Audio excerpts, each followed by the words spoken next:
का अजून आपले दर्शन राहिले असं का करता डोळे झाका पांडुरंगाची मूर्ती पाहिली ते नवे देवे मन पाहिला पाहिला नंदाचा नंदन सुंदर ते ध्यान विटेवर उभा आहे भक्तांच्या दर्शनासाठी आसुसलेल्या कटेवर हात आहेत कपाळाला गोपी चंदनाचा टिळा लावलेला आहे गळ्यात तुळशीच्या माळा आहेत कानावर मकर कुंडला आहेत आणि डोक्यावर प्रत्यक्ष महादेवांना धारण केला असा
देवाचं रूप पाहिलं दर्शन देवे देवे भगवंता किती अंतात हसी अनंता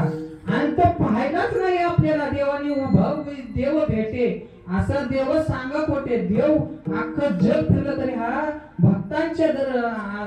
आशेला उभा राहिलेला हा देव कुठं पाहायला भेटणार नाही तो देव आता आपण पाहिलं देवाचं दर्शन घेतलं बाहेर आलं राही रखमाबाई सत्यभामा या तिघांचं दर्शन घेतलं झोपलेला विठोबा आहे त्या पाहिलं आणि सगळं करून बाहेर आलो आला गाडीत बसलो पुन्हा इथं आले का सगळे उघडे डोळे आता उघडा आता डोळे तुम्हाला डोळे उघडायची ते काय असते खरं सांगा कुणा कुणाच्या डोळे पुढे आलं हो देव खरं सांगा देव आला का डोळे पुढे पंढरपूरचा पांडुरंग कसा आहे ऍक्टरीवर करा की कोणाच्या हा बोला ना तुम्ही बोलला तर कीर्तन म्हणजे एकटा वक्त्याने बोलायचं नाही श्रोत्यांनी पण त्याला प्रतिसाद दिला पाहिजे अशा प्रकारे देवाचं दर्शन झालं असा देव आहे तो देवाचा देव त्याचं दर्शन आपण पाहिलं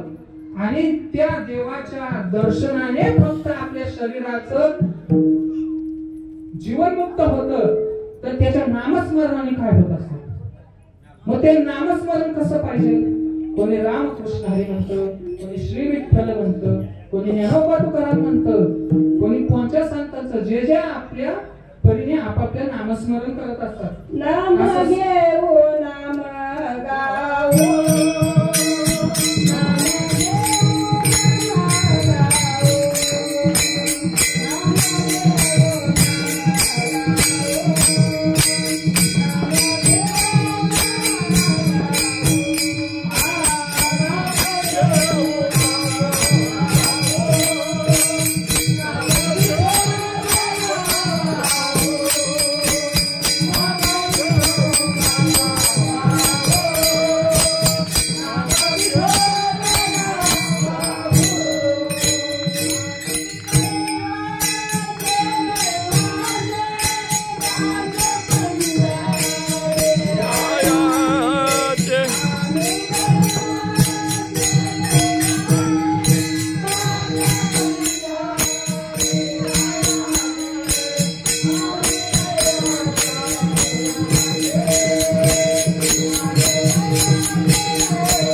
विठोबाला आम्ही दैवाचे दास पंढरीरायाचे. या पंढरीरायाचा दास होण्यासाठी जन्मोजन्मीची पुण्याई करावी लागते. त्यावेळेस कुठं आपल्या नशिबाला हे पंढरीरायाचा दास आपण जन्माला येतो. आणि हेच पुण्याई आपल्याला ज्ञानोपरायाने, कीर्ती रूपाने, समाधी रूपाने आणि ज्ञान रूपाने दिलेली आहे. पण ती कशावर? नामाच्या